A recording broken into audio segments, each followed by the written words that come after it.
being a teenager made it harder.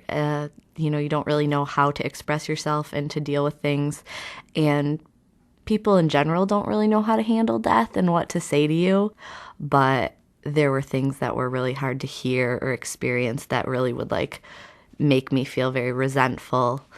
And so I was just experiencing a lot more anger than I was used to. The people that truly, truly loved my mom and were close to her were the people that I was drawn to want to be with and experience my grief with, because they could relate to what I was going through the best. They missed her too. And so that was who I could kind of miss her with. And then I had, a few of my own very close friends that were there for me that I could kind of vent to. And really, for me personally, I didn't do a lot of my crying around other people.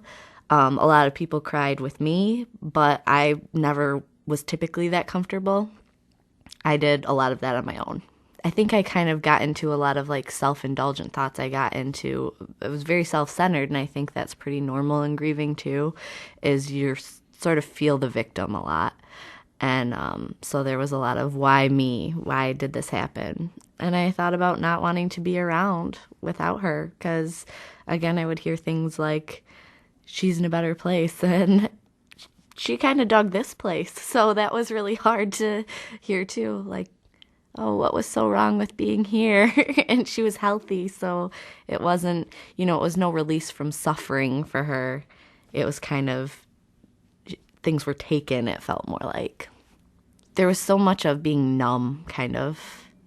I guess that was sort of surprising in itself, of how little I could feel sometimes.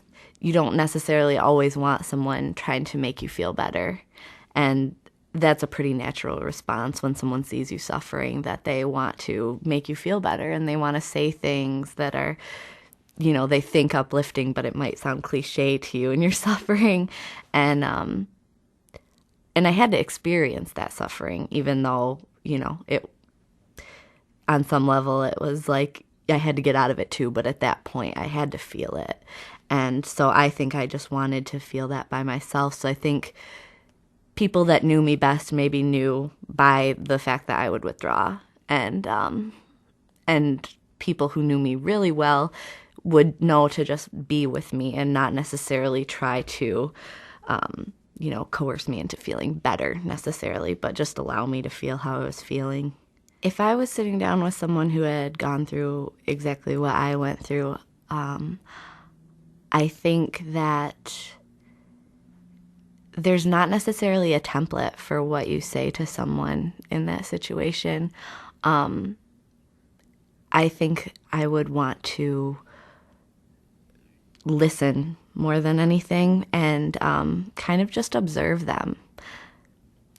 And I think that you kind of have to go from there. I don't think there's any perfect words for loss. You can tell them that things will get better. I mean, I've learned that nothing's permanent. And, that sometimes things happen for a reason, because my life has changed immensely in ways it couldn't have otherwise. But that's not necessarily what you want to hear when you're going through that in that moment. And so I think it's just nice to be in the moment with them and be aware and see what they need.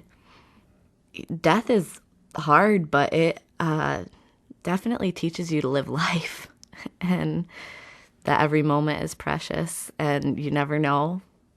And so you kind of just learn to enjoy the moment, enjoy the small things. And I feel really lucky. I am, pregnant with my first child, and it's a little girl, and it's hard going through pregnancy without my mom. And, motherhood without my mom is going to be tough too. But I also feel really connected just to her in that, because, the parts of me that are like her will come through in this experience, and that's kind of rewarding and amazing for me.